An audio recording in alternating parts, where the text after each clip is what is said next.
Welcome back to Championship Sunday here at DreamHack Montreal 2018. Fino has moved on to the semifinals, and he will be playing against the winner of our next match. It is two Canadian natives, Docpwn taking on Impact. Joining me to bring you all the action will be Dr. Jikanenki here on the desk.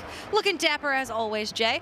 Well, thank you. You know, I try to be as fresh of a dude as possible. You know how I feel about fresh Okay, dudes. sorry, I apologize for that. But yeah, no, I'm excited to see two Canadian natives doing so well in the tournament. Docpwn, a personal friend of mine. I've had the pleasure of meeting him when we played in winter, and we also just, you know, we kind of bonded over that. We both had Doc. Oh yeah, you guys were actually, you were the same season. It was the Dr. Meta, yeah. exactly. God, that seems like it was so long ago now. I know. But you both qualified for the Bahamas. Doc went to Worlds, though.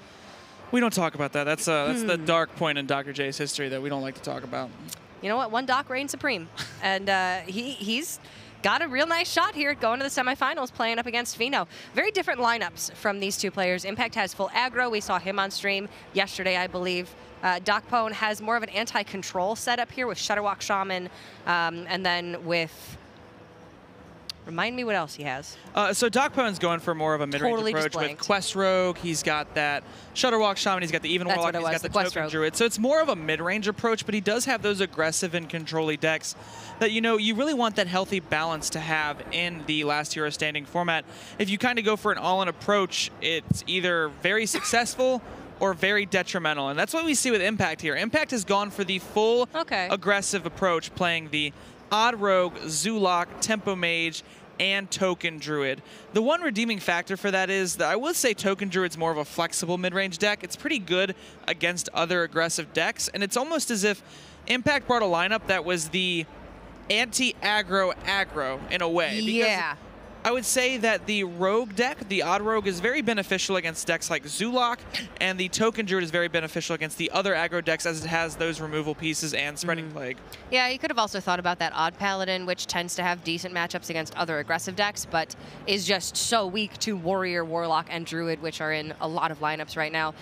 I am a little bit surprised that Impact banned away Docpwn's Warlock. When we were, in just the few minutes before this match started, discussing who was favored as far as lineups go, you brought up, Jay, that the Warlock potentially could sweep Impact's lineup if Impact isn't careful. So I think Impact was going to be expecting Docpwn to ban out his Mage. And if you expect the Mage to be banned out, it kind of makes more sense to get rid of that Warlock. And the reason I say that is Warlock is very potent in what it can beat across the field. It's going to be very good against Zoo. It's going to be okay against the Rogue, and it's going to be fairly decent overall against the Druid.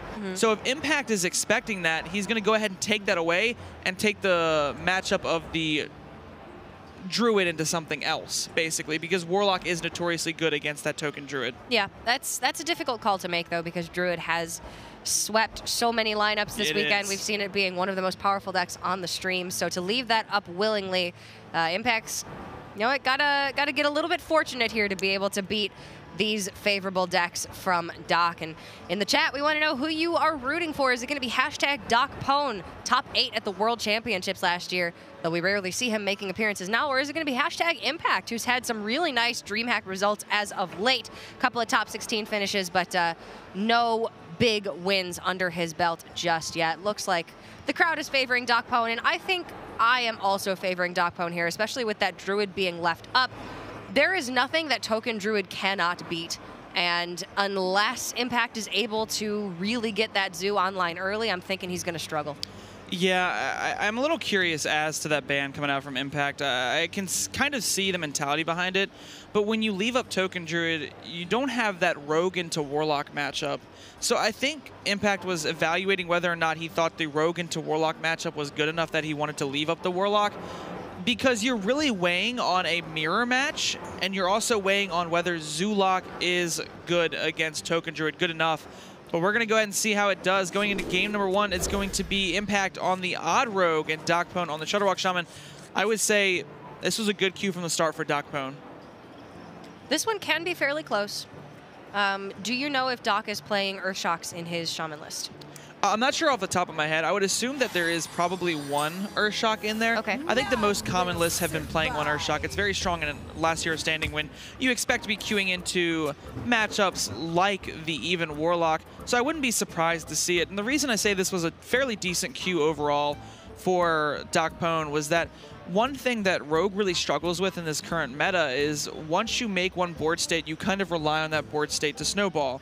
You rely on Hench Clan Thug, you rely on Vicious Fledgling, and Docpwn has Storms and Volcanoes that can clear up that board state, and Impact may just not have the follow-up needed in order to capitalize on that. Yeah, the AoE from the Shaman is quite nice against the Odd Rogue. The big problems for Docpwn are going to be early Hench Clan Thugs or Edwins that he doesn't have a Hex or an Earthshock for, which is why I ask about the Earthshocks, just because they're additional answers for those early larger minions. And then Myra's Unstable Element can be a final reload to get maybe one or two stronger boards that Doc doesn't have AoE for, because there are 2 Volcanoes and 2 Storms in the deck, but they overload you for the following turns, and eventually Doc will run out of removal.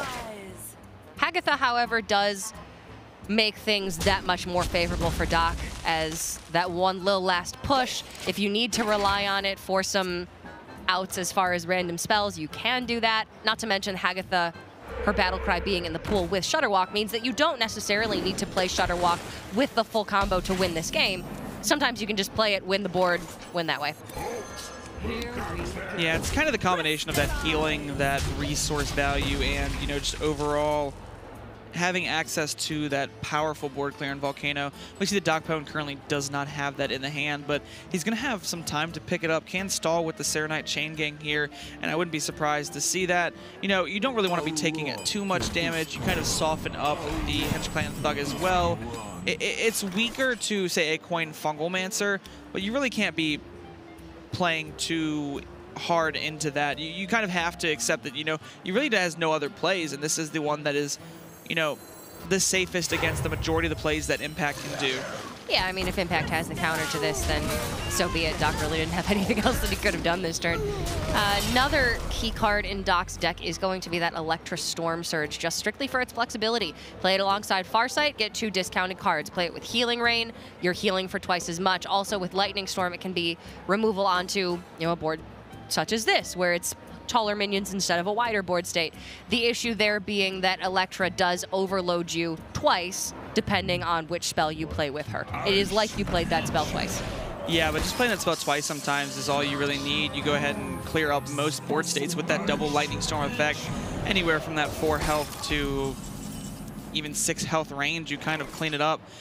And that was a good spot from Docpwn, just using the Glacial Shard that he picked up off the top in order to save his health as much as possible. If he can not take that much damage and go late into the game where he doesn't have to use Healing Rain to just, you know, barely stay alive, he's in a pretty good spot. But he's going to need to find that AoE. Yeah, this is going to require removal very quickly.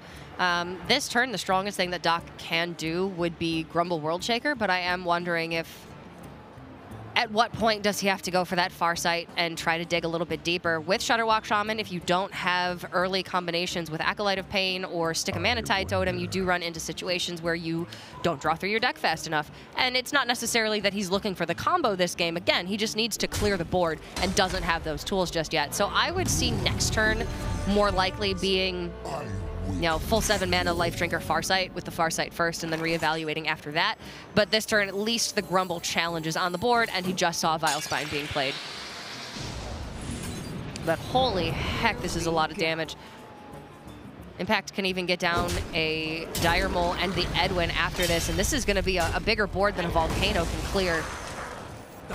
Is a pretty large board. This is a bit risky to say a Hex in a way, but you know, he's not really worried about that because if he hexes, that's Docpwn dedicating his entire turn. He's not in mind control tech range, and he just has a setup lethal with this Leroy. This is looking really strong for Impact right here, and I'm not quite sure what, you know, Docpwn can really get himself into, because even if he Healing Rains, the Hench Clan Thug's just going to re-deal that damage. There is going to be...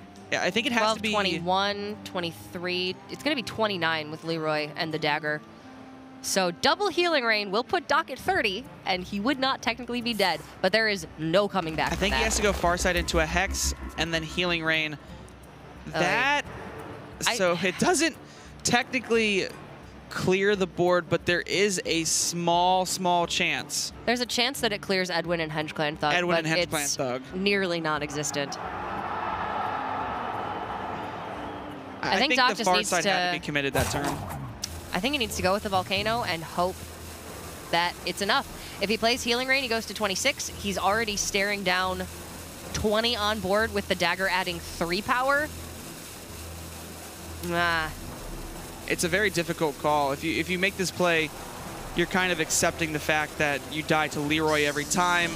But, you know, Impact only has 2 cards, really hasn't been playing them. So, unfortunately for Docpwn, he's going to go fall down pretty early. This is a hard matchup for the Shutterwalk Shaman, especially if you're playing the Keleseth variant and you don't find Keleseth. While Pyromancer tends to be a little bit more forgiving against Odd Rogue because you can, you know, sometimes you might have to utilize a couple resources early on, and that's not ideal, but you can clear a HenchClan Thug with a Pyromancer, a coin, and, you know, like a Zapper, an Earthshock, or a Lightning Bolt, depending on what spell suite you are running in the deck. But because all of these Shutterwalk Shamans are favoring Keleseth, that just weakens their strategy if they don't find the Keleseth. I prefer the Pyromancer. I think it's more flexible right now.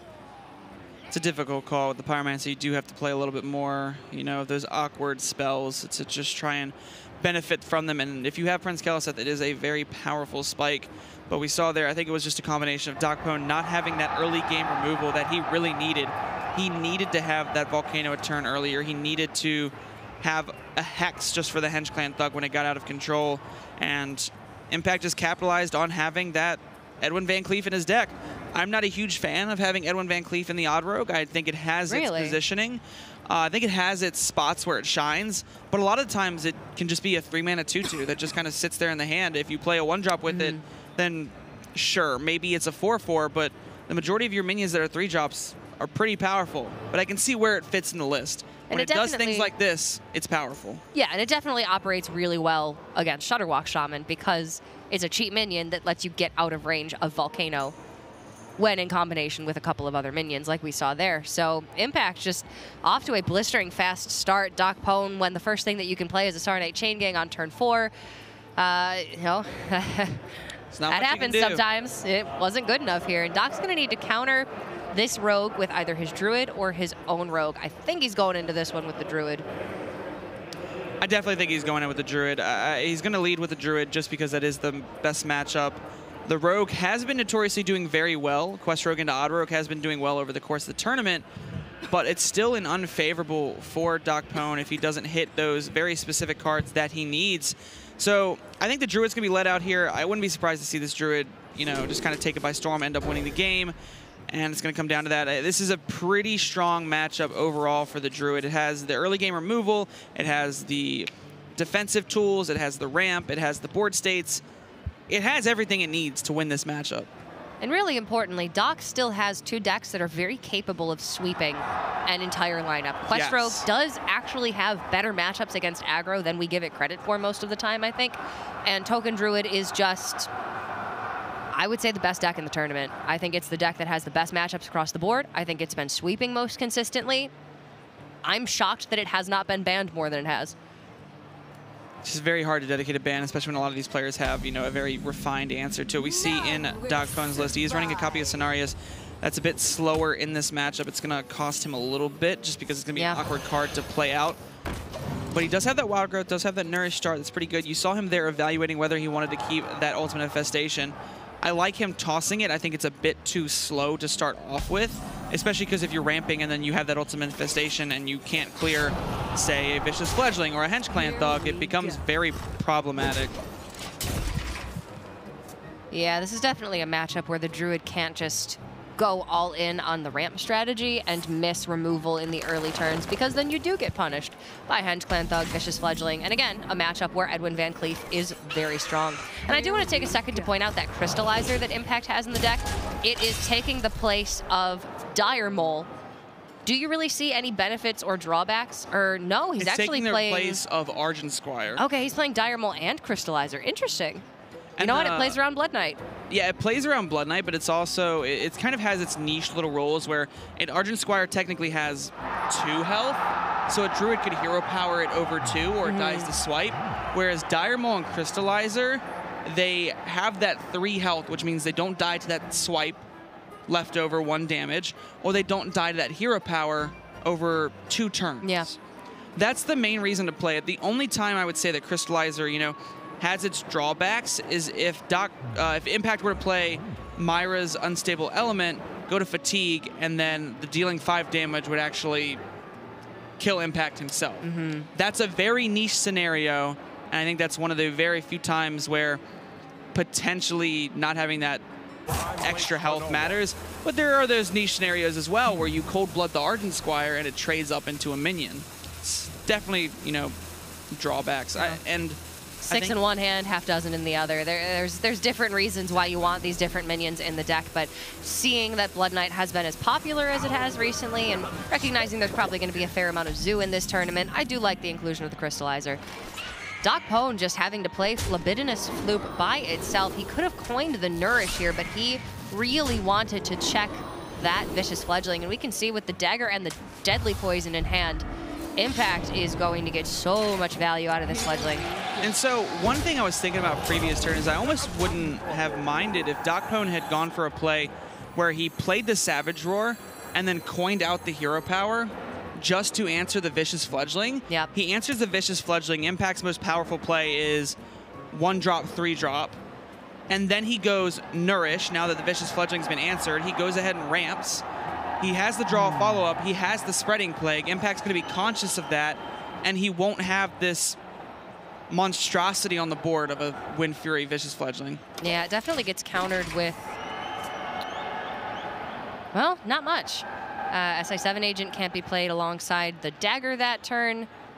You're still 1 turn off from Bowspine Slayer even being playable. So this was really the only situation where that Floop gets cleared off without the Fledgling having to, you know, take a trade into it or just adapt around it, essentially. I think one thing to look at is if Vicious Fledgling can be answered, I think it should be. It's, you know, too strong of a card because of this. I think Impact, does Impact have, the Impact just has lethal. Yeah, Leroy, that's Leroy. Exactly 11 damage. That Fledgling dealt 12 damage, and Impact is in a massively favorable position now. Holy crap, that ended fast. Yeah, that's the power of Odd Rogue. Sometimes you just stick a Vicious Fledgling. Wow. Sometimes you stick a Henge Clan Thug. You strap a Cold Blood onto it, and it just puts in work. That's with Wild Growth and Nourish and Branching Pads in the opening hand for Docpwn. I do think a little bit of this could have been prevented if Docpwn had gone for the Savage Roar Coin hero power in order to clean up the Vicious Fledgling. Even if Impact had some kind of response, it wouldn't be as strong as the Vicious Fledgling. That's were the second one, or say an Edwin Van Cleef or Henge Clan Thug. And even if he does, I think it's easier to handle 4/4 Edwin and a Henge Clan Thug than it is that Vicious Fledgling a lot of the time, because it constantly buffs itself.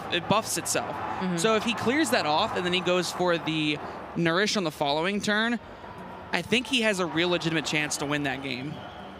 I think it was that one key turn that Docpwn may have made a mistake. You can make an argument that Druid decks should put in Wrath specifically back into the decks, because there's your removal for Zoo and Odd Rogue, but Druid has such strong recovery mechanics right now that it's also kind of pointless. It's also the fact that it's very hard to fit in all these cards that you want to play for certain matchups when you're forced to play a 25-card shell. It's irrelevant most of the time to have that additional single piece of removal because Spellstone is normally so good. But Docpwn's going to be down to just his Quest Rogue. Going to have to reverse sweep 3 aggressive decks with Quest Rogue. And aggro should be Quest Rogue's biggest weakness. However, with the Mage out of the picture, and the Mage being the strongest counter to Quest Rogue, this is still technically winnable for Doc. It's just going to be really difficult.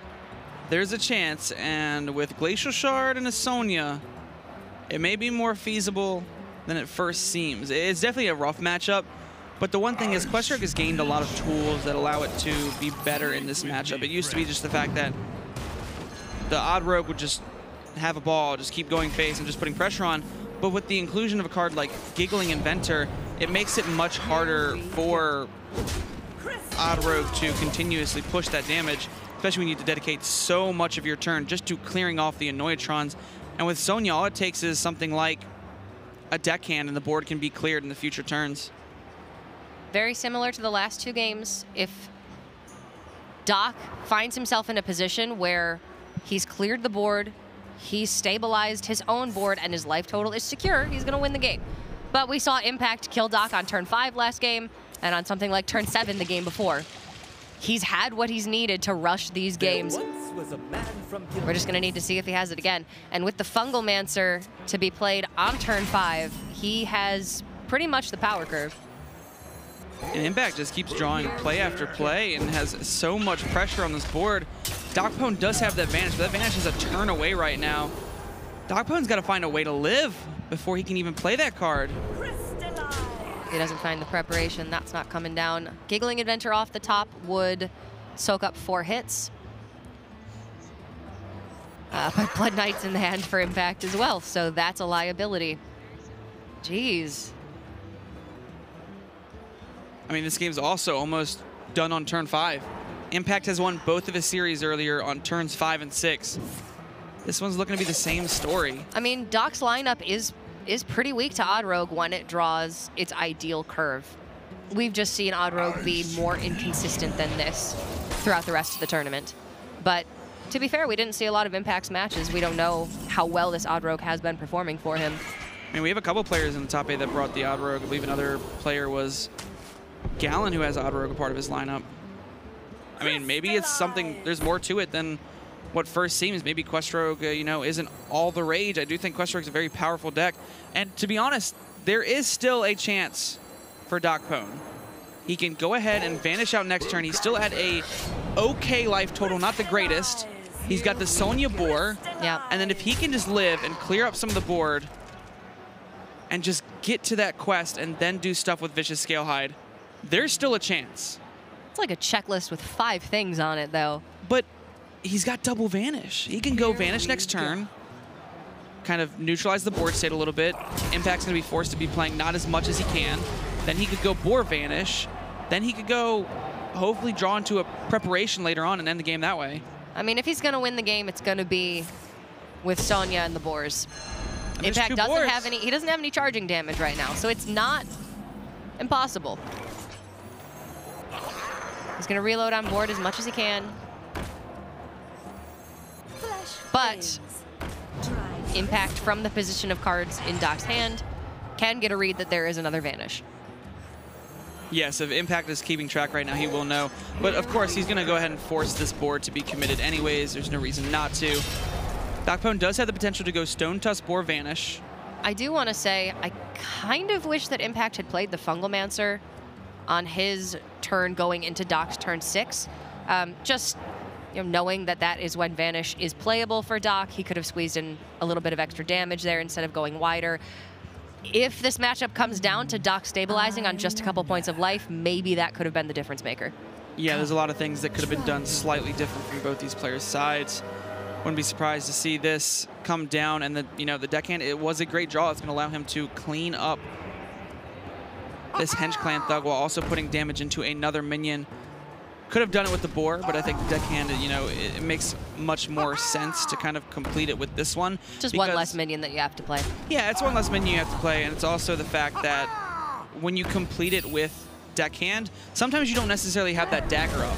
You want to utilize deckhand when it's more valuable rather than committing to Stone Tusk Boar and not having a dagger up later on, and then just losing because of that. Deckhand can be hard to use after you've played Valeera the Hollow, specifically. Yes. If Doc gets to that point, he'll be ecstatic. And this is the 5th deckhand in the hand. And so that will be quest completion. That will be quest completion, and he does have the Vicious Scalehide. I mean, this one was looking like Impact was very far ahead. It looked like he was going to be able to end the game by probably this turn at the latest. But Doc does have a way to stabilize, and it's entirely on the back of Sonya Shadow Dancer. Sonya and Giggling Inventor are primarily the reasons why Quest Rogue is so powerful right now. If Sonya were not in this deck, I do not think we'd be seeing Quest Rogue. I think that's a very fair assessment. Impact's going to be careful. Has to dedicate 2 damage to this Sonya. And knowing there's another Vanish, he's playing these cards in a way that he gets the SI7 agent back, I believe. Yep, it is in the order that your minions was played that they are bounced back to your hand. If you're a Docpwn in this spot, you do have that opportunity to complete and play out the Vicious Scalehide, but I would not be surprised to see him just go ahead and Vanish. I think you might need to. Could play the Novice first and then Vanish in order to draw an extra card in the future turns, or could just Vanish, then play Novice, force Impact to put the 2 damage into the Novice Engineer. Just to prevent it from becoming a 4/4. And I don't know how I like this play right here. I mean, Doc will have to concede that he's dead to Leroy Coldblood or Leroy Deadly Poison. I mean, he does even know Leroy's half the second hand. SI7 agent. Docpwn does know 3 of the cards in the hand, that there's a Vicious Fledgling, a Hench Clan Thug, and that Flame Elemental.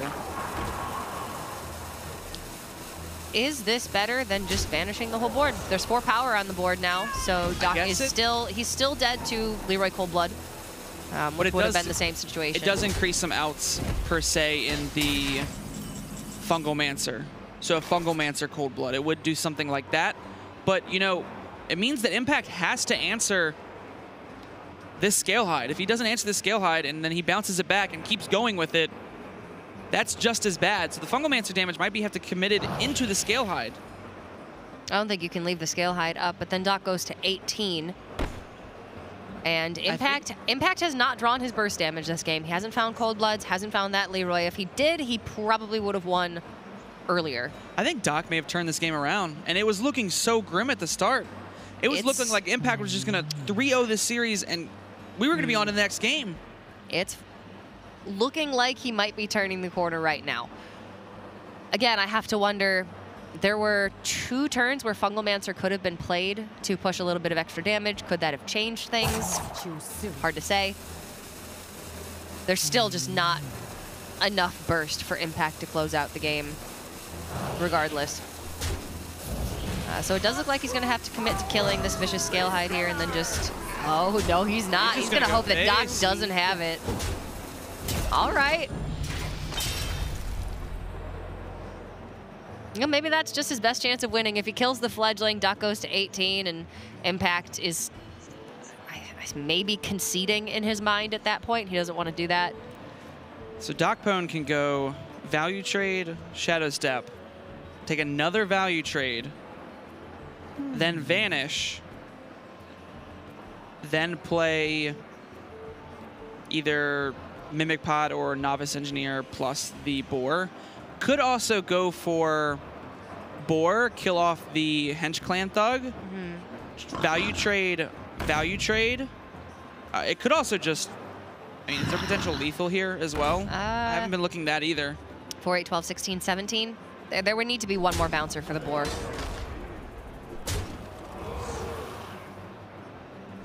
If Impact had killed the Fledgling, Docpwn would have 3 more, would have 7 more life, actually, excuse me. But he would not have a Fledgling in hand. That's going to be game no matter what. With the Vanish I'm not and sure. The Shadow Step, he might have actually had lethal there with the Vanish. I didn't count the exact mana cost. I think he was... He played 2 Boars, then he vanished, then he played another Boar, then he Shadow Stepped, then he played another Boar. Yeah, that should have been exactly the 4 additional damage that he was missing there. So Doc did actually find the lethal there with the Vanish. Very nicely played by Docpwn in that one. Again, I have to wonder, could Impact maybe have gone a little bit more aggressive? He didn't get the tools that he really needed in that game. He didn't get the burst damage finishers that he found in the 2 previous games, and Doc was able to hold down just long enough. That Mimic Pod into Vanish looked really weak initially. It ended up being game-winning for him. It was. I mean, Vanish is just such a powerful card. I think a lot of Quest Rogue players say Vanish is a keep in almost every single matchup. It is that powerful of a card against aggressive decks. It gives you that breathing room in order to complete your quest and to kind of stall out the game just that moment longer. That way you can win it. Against control decks, the only way you lose a lot of the times is by getting out pressured, and it allows you to not only complete your quest, but it also allows you to stop the pressure from happening. All right, Impact going to try to counter the Rogue with Zoo Warlock. This is a good matchup for the Zoolock. But again, the longer it goes, the more it favors the Rogue. Finish the quest, stabilize, Rogue wins from there. So Impact just needs to do what he came here to do, and that's go fast. Impact's got to be as aggressive as possible. Like we were saying, you know, this Rogue is very strong. And if you leave it go unchecked, even with a full aggro lineup, it can sweep you. It's going to be difficult for Docpwn, though, especially with such a hand like this. This is not what you want to see right now. Ooh, an Impact draws one of the best cards off the top.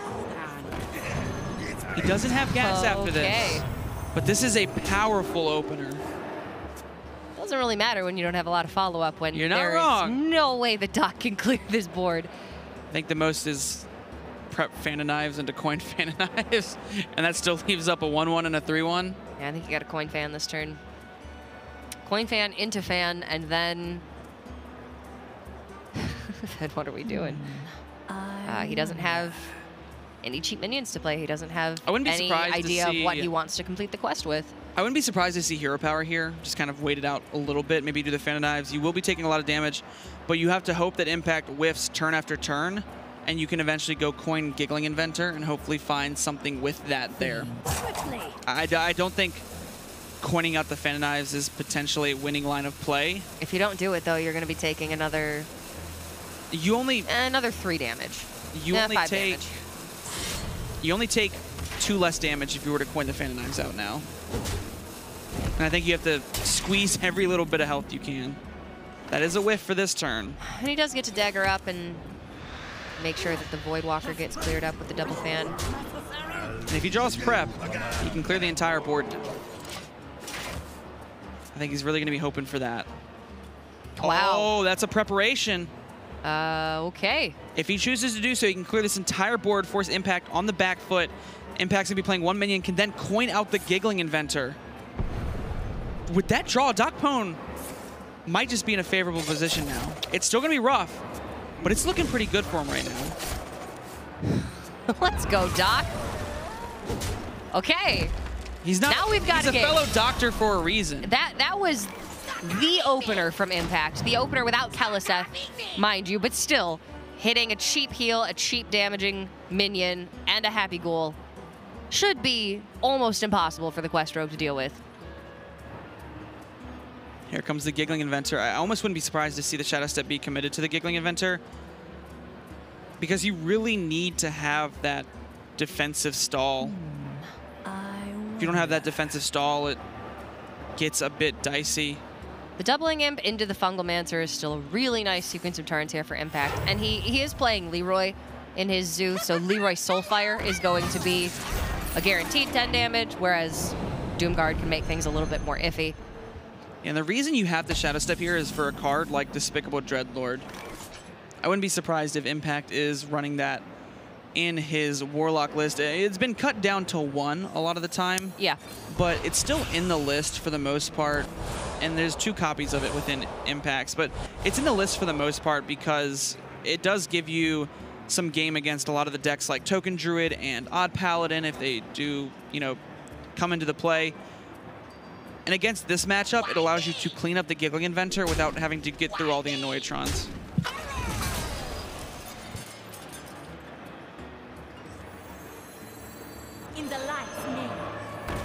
That was a pretty strong Solarium. Didn't go for the Fungal Mancer with the guaranteed. That could have backfired a lot if, you know, say a 5-drop and a 3-drop were drawn that weren't that impactful. Mm-hmm. Oh. Wow. Docpwn also finds that Vanish. Doc has stabilized so well this game. Giggling Inventor can come down this turn. It's very unlikely that Impact can get through to kill the Giggling Inventor. Doc can vanish away all of the minions, put that Giggling Inventor back in his hand.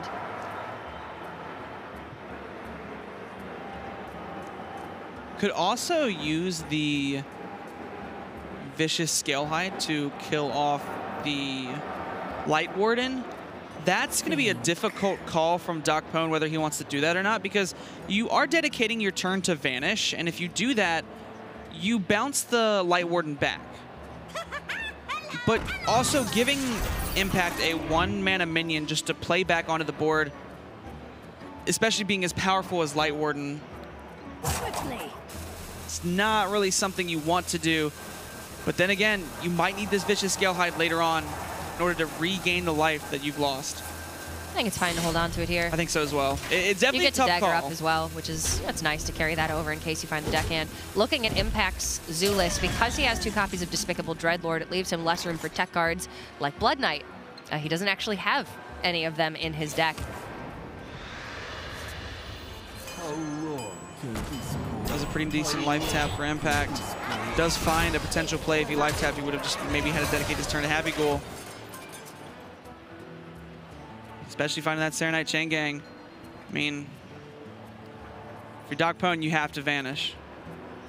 He's got no choice. I'm not seeing anything else. Vanish and then hope Impact has a very weak turn.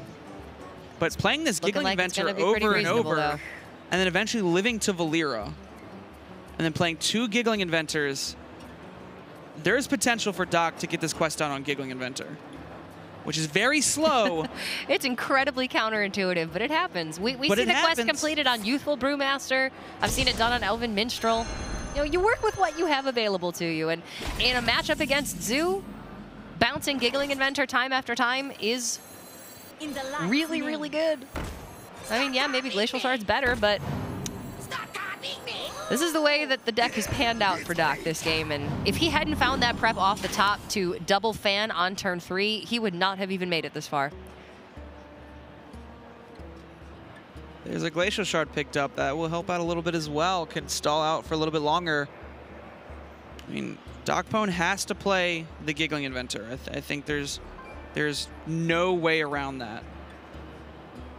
He really wants to get these Minstrels out of the hand just to try and draw some bouncers for this Giggling Inventor, but he can't afford to right now.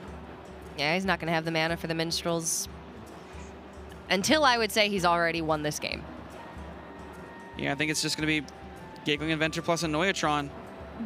His mana is going to be taken up pretty much every turn slotted out to just try and save himself. When he gets to Valera the Hollow, he has a turn of Stealth where maybe he can reevaluate after that. You get Death's Shadow as well for an additional copy of a card that you've played. And that's where he would really like to have another Giggling Inventor, but no choice. Need to play it this turn. And there's still also that draw of Sonya Shadow Dancer. He doesn't necessarily have to commit to completing the quest on Giggling Inventor. Right now, it's looking to be that way. But eventually could, you know, get the quest done with some kind of Sonya later on. But he's going to go ahead and commit the Stone Tusk Boar, clean up as much as possible. And I do like this because it does protect one of the Noyatrons in the Glacial Shard as well. Those are the 2 priority minions to have multiple copies of. I think Impact's really trying to dig for that Despicable Dreadlord right now. You've seen him life tap quite a bit throughout the course of the game. I think that's mostly because he wants to find Despicable Dreadlord in order to be able to answer this Giggling Inventor behind the wall of Noyatrons. But look at all the pressure that Impact's going to just keep having every single turn. I mean, until Doc completes the quest, he is never going to be able to stabilize, and I'm not confident that he has the tools to survive to complete that quest. Even with the prep fan on turn 3 giving him this much time, I mean, he's had these double Minstrels in hand the entire game. It's just been a little bit too clogged. If he had Glacial Shard and Shadow Step and bounce effects, maybe this would be a different story. Does find that Youthful Brewmaster, though. Can commit to the Youthful Brewmaster onto the Giggling Inventor. I think what Docpwn's evaluating here is how can he live while keeping the Giggling Inventor in hand, playing Valeera, and then playing double Giggling Inventor on the following turn. I think that's what Docpwn is thinking about right now. He has to commit his mana to bounce this Giggling Inventor back to his hand no matter what he does. I think he realizes that. But he needs to keep it there. But the question is, could he get away with doing some crazy play where he doesn't play the Giggling Inventor? I think the answer is no. I don't think it's possible. His only other options are he's dedicating 2 mana, so he's got 6 left. You can play the Elven Minstrel after that and find another Glacial Shard. And is he playing Wax Elemental? I don't believe he's playing Wax Elemental. There's not the defensive potential in the deck for him to survive unless he plays this Giggling Inventor here. And that means he's going to have to find a... He's going to have to rely on drawing the second Giggling Inventor naturally. Yeah. I mean, he still has cards in the deck that can help him get there. Vanish would be really nice. If he's not dead this turn, Valeera the Hollow gives him another turn, but is he dead this turn? We've got to put in 5 attacks to the Annoyotrons. And that takes up the entire board space, and even with Leroy connecting to the face, would have needed a Soulfire there. Impact has not found it yet. Impact's been struggling to find it. Docpwn's going to be safe for 1 turn. Won't have his dagger up for South Sea Deckhand. Quest not completed. Another Giggling Inventor is not available. He can find the natural Giggling Inventor or a Shadow Step to be able to bounce that Giggling this turn when he plays Valeera. Or just the natural Giggling Inventor, obviously, to have post Valeera. Actually, I'm trying to see, is there a way Impact could have played both Leroy and I don't think there was enough healing. He did have the Voodoo Doctor, but the Voodoo Doctor only puts Light Warden to 7. Puts Light Warden to 7, which would not have been enough. Did not have enough in order to attack with the Leroy, bump the Light Warden up to 9 and leave. Exactly. There was not enough there, so Impact was so close. It's going to come down to what can Docpwn find here. Yeah, Impact was 1 source of damage or 1 source of healing away from the Light Warden being able to kill Doc. And the very hard question Impact has to ask himself now is if he plays Valeera with the intent of hoping to draw a Giggling Inventor, does he still win the game, or does he need to go for some crazy Novice Engineer play where he draws Vanish and hopes to win that way? I think you have to go for Valeera, because I think you can do that next turn. I think it's got to be Valeera, but Docpwn's asking himself, what do I need after Valeera? What is his best sequence of draws that he could get? If he has to absolutely take the biggest risk for every turn this game, does he need to start doing it now? He's going to wait 1 more turn. We can see that Impact with the Leroy Jenkins and the Fungal Mancer would only have 8 damage. Doc would be on 9 if he found the Vanish. But Leroy plus that Life Drinker would be the 9. So even without a Soulfire in hand, depending on the way that these minions would be vanished back to hand, Impact may have had lethal. This is intense. This is going to be very close. Docpwn's going to have 2 draws for Vanish. And I think with Vanish, overall, he's fairly safe.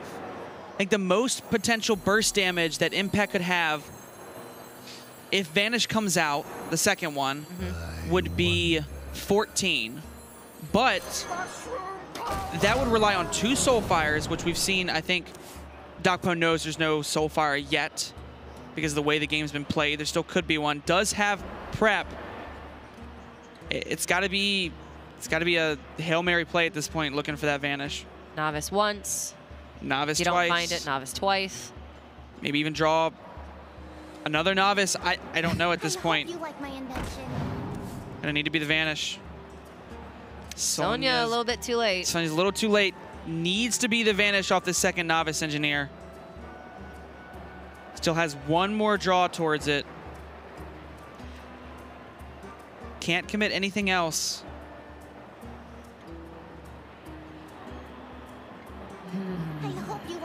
Will he find it?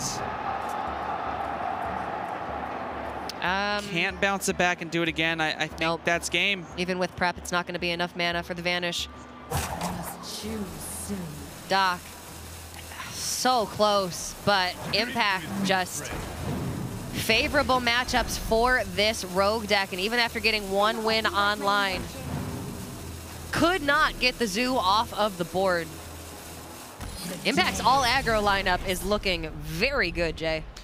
Yeah, it looked very strong that game. I mean, that just goes to show you bring the all aggro lineup, you push the damage face over and over, especially when you hit matchups like that. I think a lot of players expected control to be more popular, and if you expect a lot of control lineups to be popular or combo lineups to beat those control lineups, it just makes sense. A lot of times, you know, their two most popular control decks are Even Warlock and Odd Warrior.